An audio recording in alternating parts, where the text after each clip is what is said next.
Hi there. I am the CRM Ninja, and on today's episode of the Oops Factor, I have Kylie Kiser. Welcome to the show, Kylie. Hi, thanks for having me. It's lovely to have you on. Separated by continents, but we can be together virtually. Yeah, so great. One of the benefits of all of this virtual stuff is how we've connected so much more with people everywhere, right?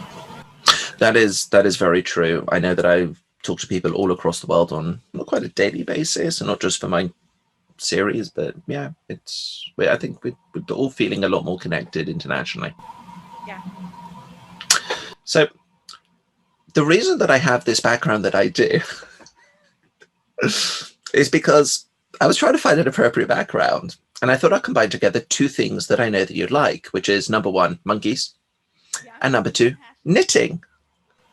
Yeah, that's the lesser known fact, is that I'm a knitter. I wasn't thinking I should have brought a prop to show you, but that's one of those things. When we moved here we're in Northern Virginia area, I didn't know anyone, and I saw like a knitting group on Meetup, and I was like, that'll be fun. And I just joined this group and met a whole bunch of people and started knitting. So I've been doing that, I guess, 9 years now. 9 years. Wow. Crazy, right? Have I lived here that long? I don't know. You tell me. I have no idea. I've been doing it for a while. I'm not super successful, but it's just kind of something fun and relaxing. And it's been very interesting this year because the knitting group went virtual as well. And I'm like the youngest member of the group and usually their technology assistant.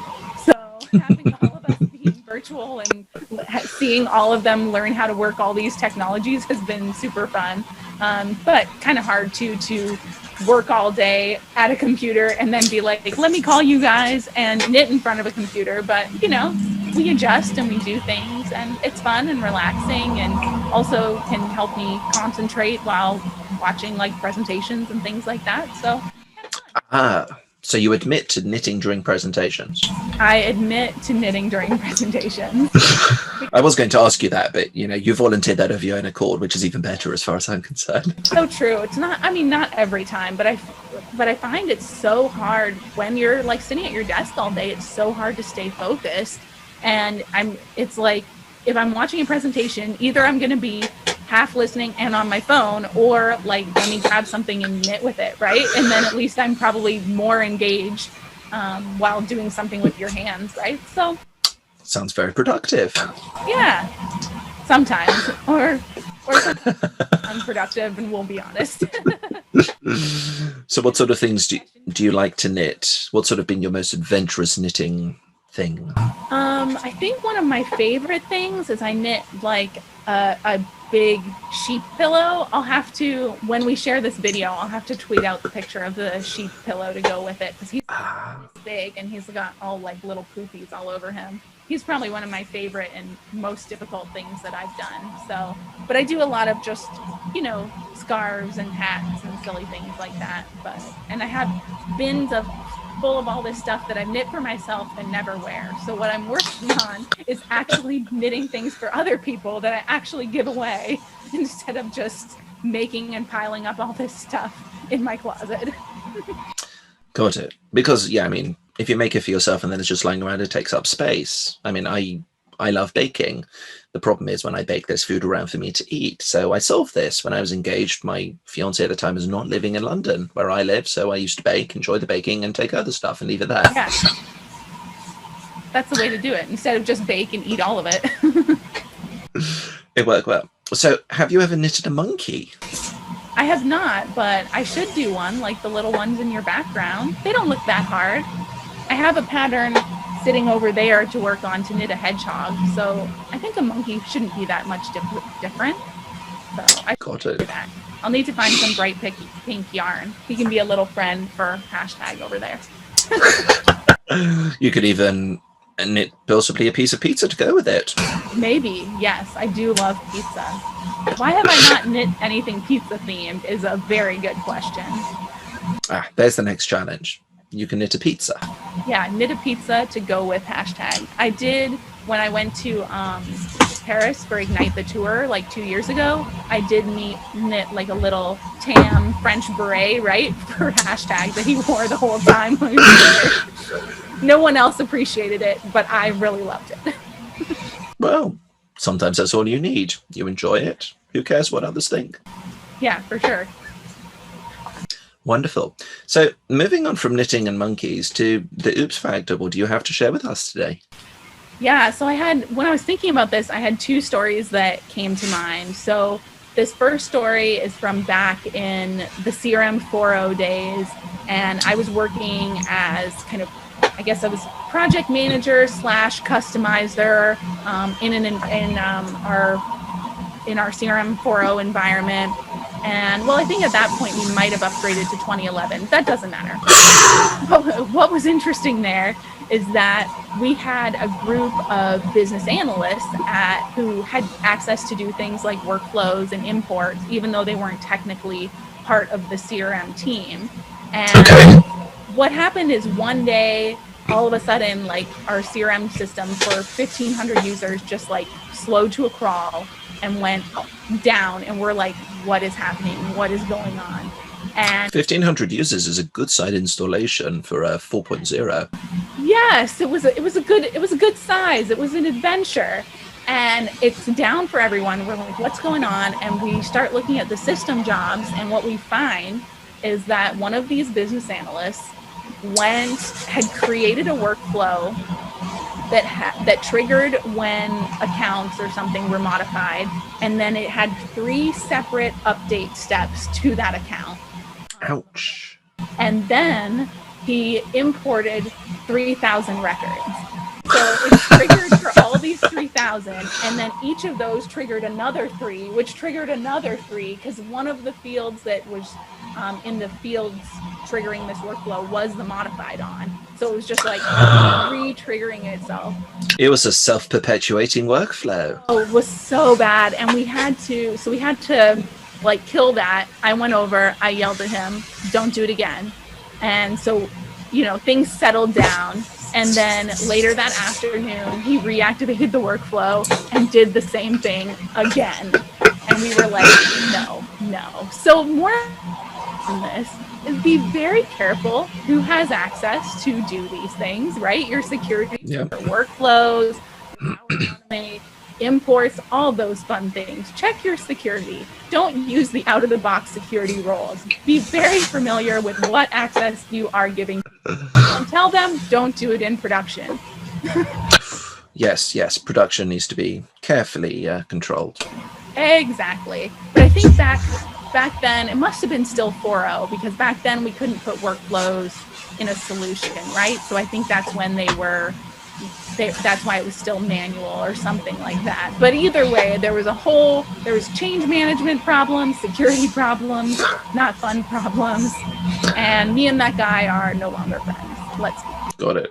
And there's probably, leaving aside the actual thing and stopping it and the cleanup for it, but such things, of course, in those days, being on premise with databases, they would have triggered massive amounts of storage in the async tables and stuff, which you then need to clear down as well.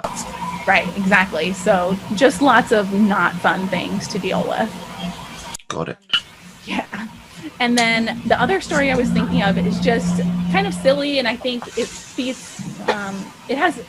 shows the community and the great community that we are a part of, right? So you may know my friend Patrick Wright. So he leads the user group down in Richmond, Virginia.